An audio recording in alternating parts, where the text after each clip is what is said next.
It was one of those magical evenings when the clear, starry sky seemed to want to join in the party. The prestigious royal palace in the heart of the city was lit up for an event that promised to be extraordinary. Before continuing, subscribe to our channel and activate the bell so you don't miss any of our stories. Lorenzo, a successful energy magnate, had organized a sumptuous gala evening to celebrate the recognition his company had just received, being awarded as the most innovative in Europe. For Lorenzo, this recognition was the culmination of years of hard work and sacrifice, and he wanted to share his success with those he considered most important in his life. The main hall of the palace was decorated with rare and expensive flowers, while the gold of the decorative details shone under the light of the crystal chandeliers. The guests, dressed in clothes by the greatest designers, moved elegantly between the carefully decorated tables, while the sound of live classical music mingled with the chatter of the guests. Lorenzo, tall and handsome, wearing an impeccable dark tuxedo, moved confidently among the guests, exchanging greetings and thanks. His face was lit up with a smile of satisfaction, knowing that this night was the celebration of a lifetime of success. The guests included prominent figures, celebrities, and colleagues in the industry, but also some lesser-known faces. Lorenzo, who usually preferred more intimate parties, had decided to include in the guest list also people who were lesser known, but who had played a significant role in his life path. Among them, there was Anna, a woman he had met almost by chance, but who in recent months had become very important to him. Although he had invited her personally, Lorenzo was not sure she would accept, but he hoped to see her in the crowd.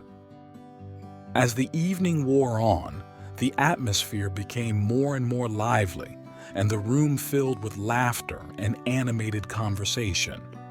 Each new arrival seemed to add a spark of elegance to the party. But when Anna finally made her entrance, her arrival did not arouse the same enthusiasm. She was wearing a simple dress, far from the sumptuous and glittering dresses that the other women wore.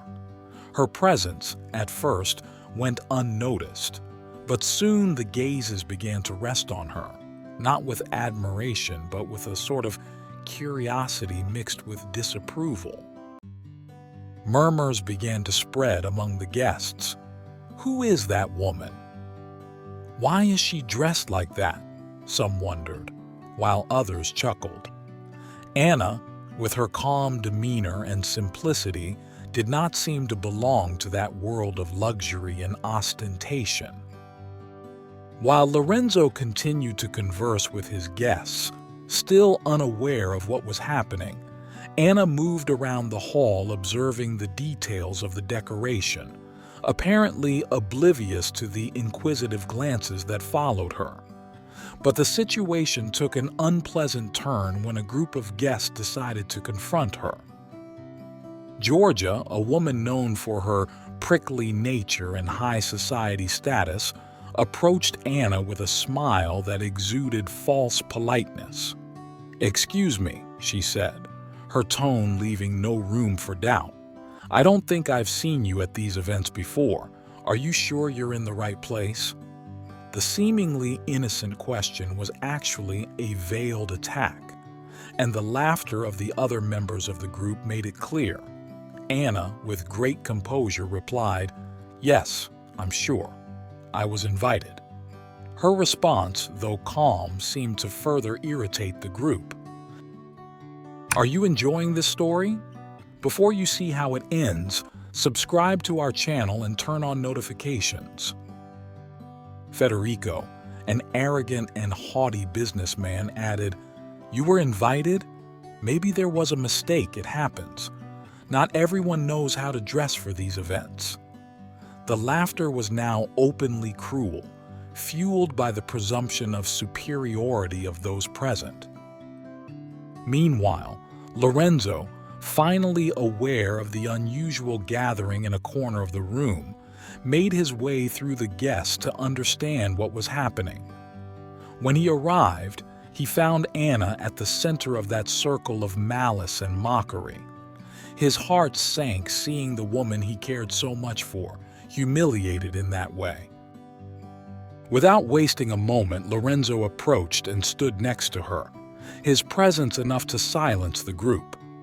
Georgia, who until a moment before had been so sure of herself, now tried to justify herself. "Lorenzo, we were just joking. We didn't know she was someone you know." Lorenzo stared at her intently and in a firm voice said, "Anna is not just an acquaintance of mine. She is the most important person in my life right now, and you have treated her as if she were less than you just because of her appearance." His tone was sharp, and his words left everyone breathless. No one would have expected that Lorenzo, so accustomed to luxury and pomp, could have a relationship with a woman like Anna. "Anna is much more than what you see," Lorenzo continued. "After my wife died, I didn't think I would ever find happiness again. But Anna brought light back into my life, not with jewels or parties, but with her simplicity and her unconditional love." The faces of the guests, which until a few moments before had been full of superiority, now reflected embarrassment and shame. The evening, which was supposed to be a celebration of success, turned into a moment of reflection. Lorenzo took Anna's hand and, without another word, led her out of the room, leaving behind a group of people who, for the first time, found themselves having to face their own superficiality. In the days that followed, news of what had happened spread rapidly in social circles. Many wondered how Lorenzo, a man so respected and admired, could choose such a simple woman as a companion. But Lorenzo did not let himself be influenced by the gossip and continued his life at Anna's side, certain that their happiness was more important than any external judgment. A few weeks later, Lorenzo organized a small gathering, this time for just a few close friends and trusted associates. Anna was at his side, more relaxed, knowing she was among people who respected her. The guests behaved differently than at the previous party. There were no more judgmental looks, but rather sincere smiles and gestures of friendship. Lorenzo took the floor and said, "Friends, thank you for being here.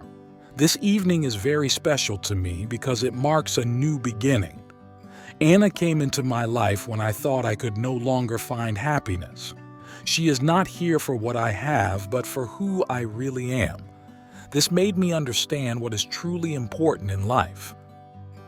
The guests listened in silence, deeply touched by his words.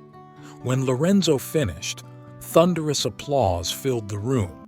Anna, moved, hugged Lorenzo, knowing that she could finally walk beside him without fear of other people's judgments.